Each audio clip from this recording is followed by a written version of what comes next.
Hi, guys, and welcome back to another episode of the Barbell Lifestyle Podcast. I'm your host, Christina Lynn, and I'm here with my co host, Marissa Roy. And in today's episode, we're going to chat a little bit about what to do when you feel like giving up on your health and fitness journey. Oh, yeah, it's going to be a good one. How many, I don't know, have you had a time where you felt like throwing in the towel altogether on fitness? Yeah. Oh, yeah. Recently? I mean, no, not recently. Well, okay. So this is interesting. So like back when I originally was like getting into health and fitness and I wanted to be basically just like the smallest version of myself possible. Yeah, because I would work out for a month and I'd be like, what's the point? I don't have this big butt that I'm looking for. And I would fall off. And like I was very much all or nothing. I was like 100% in, or, life would happen and I'd get busy with school and I'd fall off. So I had a lot of what's the point? I would yo-yo. Recently, I would say the time that I have felt this way is postpartum because, and a little bit during pregnancy, because when you're pregnant, you're going to the gym, and ironically, we just recorded an episode on this, and I probably should have talked about it. It feels like you're moving in the opposite direction. So it Yeah. feels like, what's the point? Because you're not seeing the benefits of weightlifting. You're not like, oh man, I'm shredded, I'm hitting PRs, I'm doing this. So it just feels like, oh, what is the point? And so trying to remember, like, this is for my health, this is for this and that. There are so many benefits, and even though I can't see them, like, I'm being healthy. So you have to kind of Like we like just talked about, yeah. like we just talked about in the previous episode. But yeah, I will say it still feels kind of like, what's the point? Because you're going to the gym and you feel like, I'm gaining weight, I don't see my muscles anymore. And then postpartum, you're in this state where it feels again like it feels like you're not going to get anywhere again, because like I'm going back to my experience being 55 pounds overweight and not feeling like yourself Yeah. and having to, like, I'm used to squatting like really heavy and doing all this stuff to feeling like, oh my God, I can't even do body weight squats right now because my knee hurts, everything hurts. And it feels like, what's the point? I'm never going to reach my goals. It feels very daunting. Yeah. And so I had to remind myself, I just need to continue to show up. Yeah. The way that you put that really makes a lot of sense, because just in like consultations with women, when they're describing to me how they feel, even outside of postpartum, just like you've gained a lot of weight that you're not used to having on your body.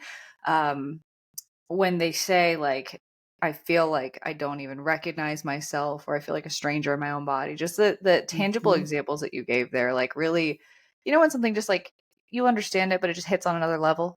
It was like, oh, Mm-hmm. yeah, I really see what people mean and what you mean by stranger in my body, like do not recognize whatsoever, or just feel like what am I looking at in the mirror? Like that's not me, right?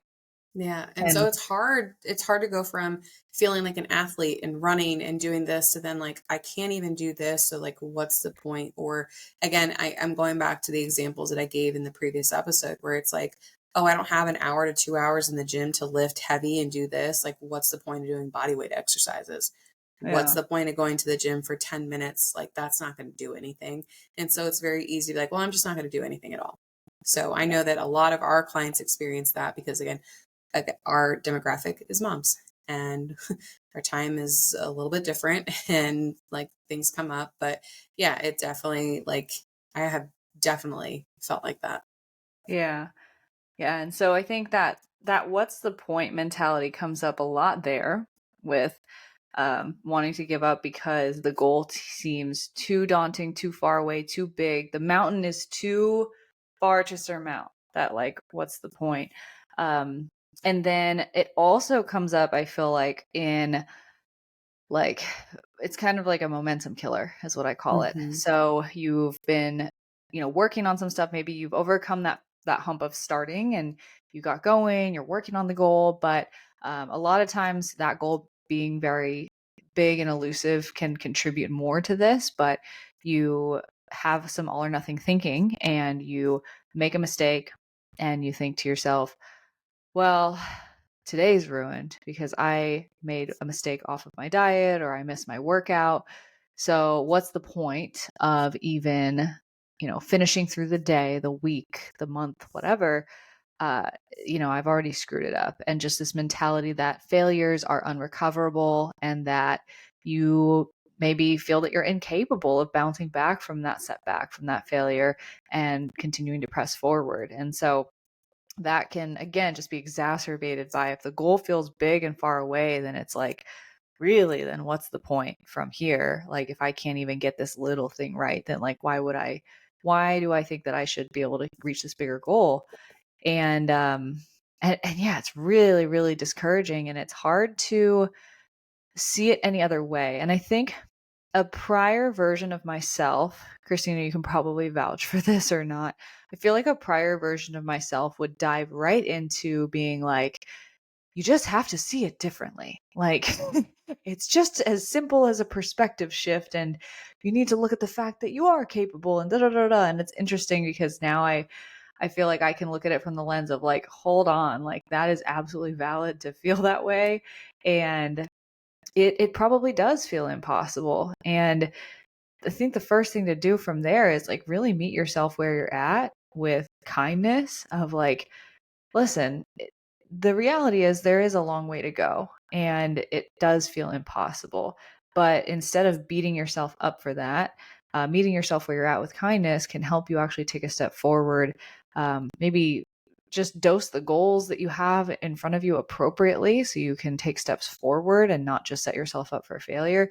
And then the perspective shift comes when you have built some evidence in your actions, when you've been able to generate a little bit of momentum that maybe doesn't feel significant to you, but is going to fuel your progress towards the future. So I don't know if Yeah. you feel like you've also kind of grown in that way too, of like, just Oh, switch your mindset. 100%. Because I think the big thing too that we were talking about, it's like recognizing that like your thoughts and feelings are valid and kind of going from there. Because like recognizing like, yeah, it does feel like what's the point? It does, yeah, 55 pounds is a lot to lose. But if you're coming from it, like I think the things that we need to think about are like, what are your expectations for your goals? And like how are you going to change things up? Because if you're trying to do like 75 hard, or you're trying to do something that again is very rigid, very like all or nothing, then like you're kind of setting yourself up for failure in a sense. But Yeah. if you are more forgiving and kind of giving yourself grace, and again I keep going back to like my postpartum experience because that's the most recent like weight loss kind of health and fitness journey that I've gone through. It's really really really hard, and just kind of like showing up anyways, and you kind of say, oh, I am seeing progress.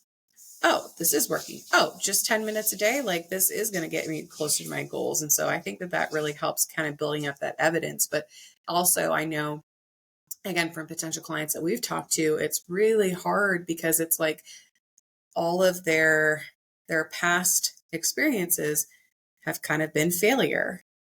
And so it's really hard to be like, well, what's going to change this time? And so we kind of talk about like the definition of insanity is doing the same thing over and over again, right? So it's like, okay, but if we do another uh, 75 hard, we do another fad diet, if we do another extreme program, like, yeah, we probably are setting ourselves up for success. But it's like, okay, well, then what do I need to do differently this time? Mhm. And I think that that's really important, that you don't just kind of like go into something and just kind of wing it, but it's like being a little bit more like, okay, how do I make like real sustainable change? Yeah, absolutely. And I had a thought and I can't remember what it was. Oh man, but I do agree with like just being a little bit more thoughtful about your approach if you are somebody who has kind of um, done this over and over again and feel like you have this track record of failure. Oh, and I remember what it was. It was I was just thinking of like, okay, so you used your example of 55 pounds postpartum. And then I was like, let me go bigger. Like, let me go even bigger. Like, the goal is even more daunting. And so I thought of a client of mine who's lost like 130 pounds. And I was like, just thinking about that starting point, right? And so for her, she actually had like a pray to God, come to Jesus moment, where like it got so bad to the point where it's like I have to change, making this promise. But at the same time, though, and I'd be curious to ask her this too. I probably will. Um, I don't think you just flip a switch and think I'm now capable of this. I don't think the belief Mm-hmm. comes for a while. And I think that a lot of times you have to just operate on hope from the beginning, just the hope that it could be possible. And then what can also be really useful is borrowed belief. We've talked about this concept a couple of times, I think, but just borrowing the belief from somebody else that it's possible, whether that's someone that's an inspiration to you, maybe on social media, and they've done something similar to what you want to achieve. And you don't know if it's possible for you, but they're preaching that it is and they believe it with their whole heart. So, like, borrow that belief from them and take that until you start to develop it for yourself. Because I think a lot of like mantras will say, just believe in yourself. Like, just believe in yourself, just believe it's possible. And it's really not that easy. It's like that real. It's like, it's not that simple. It's not that simple. What do you want? And it's really not that simple, but I think it's operating off of hope at the beginning and really like just taking action without really having the evidence that you're capable or it's possible or that you could get there, and really just not quitting, like just clinging on to that little bit of hope. And then eventually what you find is the more momentum that you build, the more progress that you make, the more you realize that like, oh, and the more wins you celebrate, I'll say that very intentionally, because if you celebrate your wins, then you're recognizing what you're doing and the progress that you're making. And then you can say, oh, maybe this is possible because look at how far I've already come. And I'll just say one more thing on that because I've been reading it recently. I've been talking about this book a little bit and then I hadn't actually read it yet. And now I'm finally into it. The Gap and the Gain by Dan Sullivan. And I highly recommend it for anybody who feels discouraged in their progress and their goals, feels like giving up, because essentially the concept is, are you living in the gap between where you are and where you want to be, or are you living in the gain of where you once were and where you are now? And it's not to say that you can't have goals. You absolutely should. There is always going to be a gap. But where is your headspace? And if your headspace is in how far you have to go, then it's just going to discourage you because you're never going to be positive about where you're at. But if you can remind yourself over and over and over again of what the gain is and how the gain has gotten bigger over time and that you have just progressed in so many different ways, then that's the encouraging mental and emotional boost that you're going to need to keep going. And so no matter how small the progress is that you've made, you have to learn how to reorient yourself to that gain over and over and over again. And that can really keep you going too, alongside hope and borrowed belief.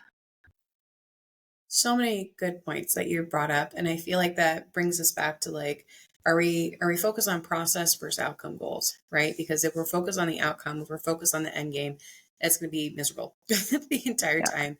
And I will say too, when we're talking about like operating with like hope, like that was 100% me. Even as a health and fitness coach, even as a pre and postnatal certified coach, I doubted that I was going to be able to get back to even like somewhat close to where I was postpartum. Mm-hmm. And I had to operate like, well, I know what to do. I know what to do. I've done this before. I've helped clients do it. And again, it feels like, what's the point? I feel like giving up. It doesn't feel like I'm in my body, but I'm going to do it anyway. And it took a long time, but and then it's also that that tough spot between like, I am going to give myself grace, but I also need to push myself because I can't give myself grace forever. So trying to find that line. But I love what you're talking about. Um, uh, like, because I was thinking of a client and how big of a difference of perspective can make. And so I'm thinking about a client in particular, one of our coaches works with, and she was feeling very discouraged. She had started a cut and she felt like she wasn't seeing a lot of progress and she felt like giving up. And she was like, I'm not at my goals, da, da, da, da. And then her coach was like, wait a second. Let's look at these 2 months worth of progress photos. and again, where you were and where you are now. And that simple perspective shift, she was like, oh my gosh, you were so right. And she just was so inspired. And she's like, yeah, you're right. I've been doing so well. And so she was like, God, I can't wait to go to the gym. I can't wait to finish out my cut. And just like, she didn't do anything different. Her approach stayed the same, but just that renewed like spunk. And so I think it can be very difficult when you're going through this journey by yourself, because you don't have that person who can kind of point out all the positives, or again, where you started. So if you are doing this by yourself, this is why we talk about it. So important to document things and to have other pieces of hard evidence, because it can feel like you look in the mirror and you're like, I don't see any change, that maybe the scale isn't moving. And you're like, again, I'm going to give up. So having that evidence to look back on can make a big difference. Yeah. And I don't know, I'm just going to say it because I don't feel like I've taken this perspective in a while either.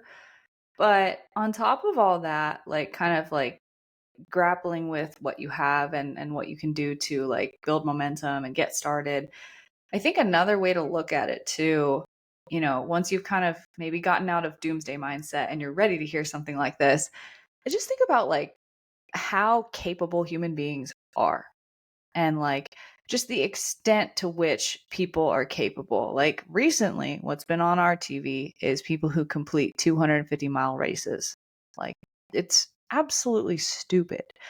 And I think the reality is that everyone that you see in those videos, it's corny when they say it. But when you really think about it, they're like, I'm not special. Like, I'm not like, I'm just, I just really wanted to achieve this goal, or I just never really took my eyes off of this, or I never gave up.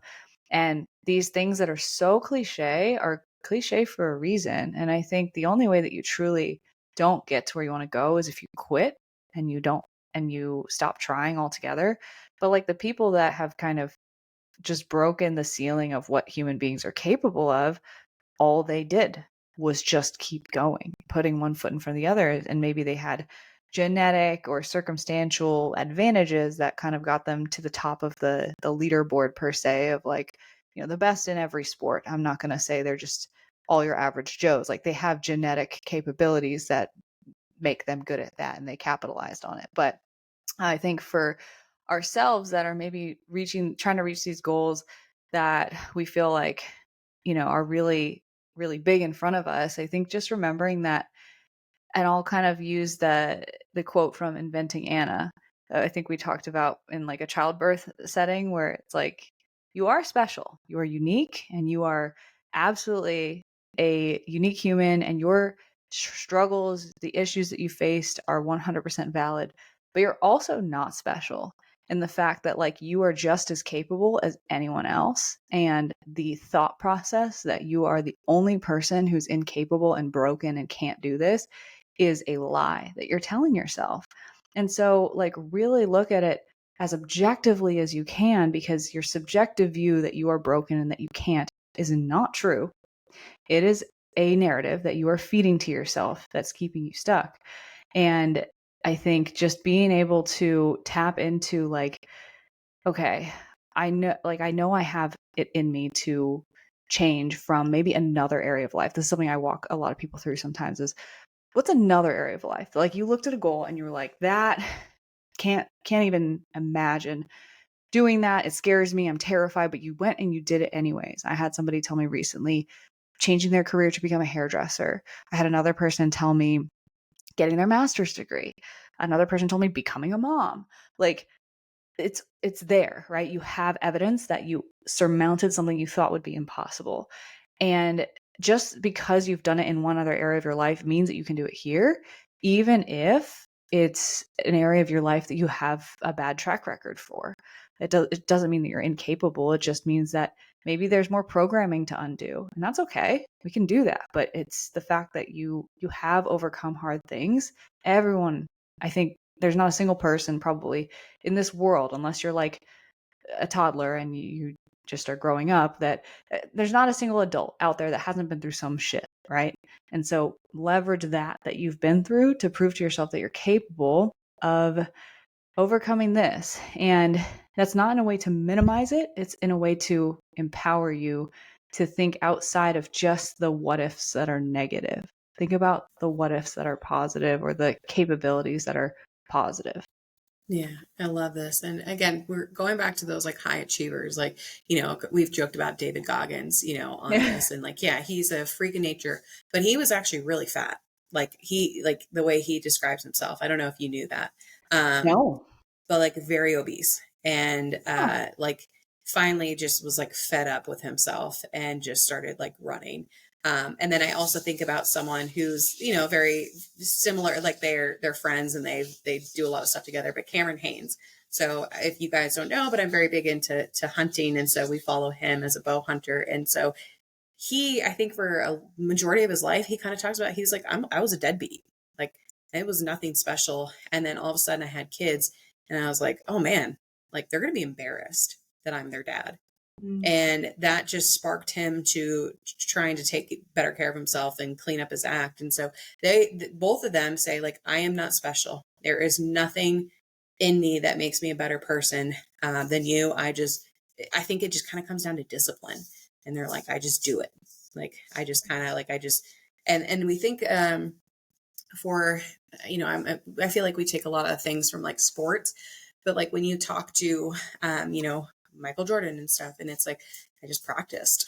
Like, I just tried to get better at this one thing, and I just wanted to outwork people. And so when I was a counselor, I've talked about this a lot with like mindset, like, you know, growth versus fixed mindset. And if it was like, if I could teach the kids at school one thing, it would be like, you can do anything you put your mind to, right? Like let's have a very open mindset. And so I think that is a lot of what we're talking about here. It's like you can think that you're not capable of these things because of genetics, or because of this, or because of your situation, or it can be very empowering. Think, I am in charge and I get to change these things. And I think the other thing, when we talk about different areas of life where you feel like you're maybe more confident than others, you've excelled in different areas, and there are some areas where you're not, but like let's outsource, or let's figure out like, hey, can I have a mentor in this area? And so I know we keep going back to health and fitness, but like we were not always experts in this field, Yeah. and so we hired coaches. I know that there are a ton of professionals who hire um, like speakers, like to help them with public speaking. There are a lot of different areas where like, because I mean, I think it's very unfair to say that you can be an expert at everything. And Yeah. so kind of just saying like, hey, if I don't know how to do this, like I can ask for help, and it's okay if I don't have to, like, if I can't do this all by myself. I think that's also something to kind of admit. And Yeah. like, if you're like, we have like aerospace engineers that work with us, right? And I think you do too. And it's like, but Yeah. for whatever reason, like, not for whatever reason, I mean, health and fitness is really tough. Um, but like, I wouldn't know anything about aerospace engineering, and I Yeah. would need to ask them for help in that area. So I think it's okay to admit that like you might need help getting you Or to that point. just not thinking that something's wrong with you for Oh not yeah. being able to do this on your own, because then that's more of the narrative of what's wrong with me. I'm not Hmm. capable. I can't do this. Right. Yeah. I think that's where people get stuck in the trap. Why can't I figure this out? It's like, well, because it's a whole subject of expertise. Like I think health and fitness has a very low barrier to entry, so people think like everyone has an opinion on nutrition because everyone has to eat. So, but it still is a topic of expertise where I think if we recognize that, it's like I'm just not an expert, and that's okay. And I Yeah. think a lot of the stuff that we've said in this episode, kind of the last thing that I want to uh, just leave our audience with here is I've recently experienced not really being ready to hear something until like I had a few things click. And so hopefully this episode is that for you. But if it's not, like listen to it a few times, or like listen to it in a couple different contexts, or just come back to it and bookmark this episode, because you might listen to it now. And if your reaction is, yeah, well, they, have it better, or they don't get it, or I'm still in, this circumstance that makes it hard for me to do X, Y, and Z. Like, just come back to this at different points, different times, these same sentiments, and eventually something will hit that will get you out of this rut and will keep you from giving up. As long as you just keep putting yourself in front of it, it'll click for you. So that's just the last thing I want to say. Yeah. And the last thing I'll say too is just kind of like there are a lot of days where David Goggins doesn't feel like getting out of bed, or Jocko doesn't feel like waking up at 4 a.m. Like a lot of things are not enjoyable, and they do it just out of discipline. And I'm not saying that you need to be at that point now where you just get up and do it, but like I think that kind of helps knowing that like Marissa and I have days where we don't want to go to the gym. Yeah. We have days where we skip the gym. We are not robots. We are people. We have feelings, and we'd rather stay in bed and sleep in and do all these things. So if you don't feel super motivated all the time, that's okay, and that's normal. And so kind of defaulting to that, like the discipline over motivation, but also just kind of, again, that all, like, we want to shift away from that all or nothing mentality. And if you can do a little bit, if you can turn that dial up and you operate at a 2 rather than a 0 to 10, 0 to 10, if you just stay steady at a 2, like, you will make it so much further than you thought possible, even though it doesn't feel like you're operating at quite a high caliber. And you are going to make it so much further doing that, just kind of putting one foot in front of the other. So it is okay if you are not making this fast, incredible progress. And you might have days where you feel like, what's the point? But if you continue to show up, you will eventually reach your goals. Beautifully said. Yeah. So hopefully you guys are super inspired now. Hopefully you guys enjoyed this episode. You can find, or I guess, hopefully you're subscribed to the podcast. You can find both of us on Instagram. You can find me at Chrissy Lynn Fit. Marissa is at Marissa Roy Fitness. Thank you guys so much for listening, and we hope to see you back next week.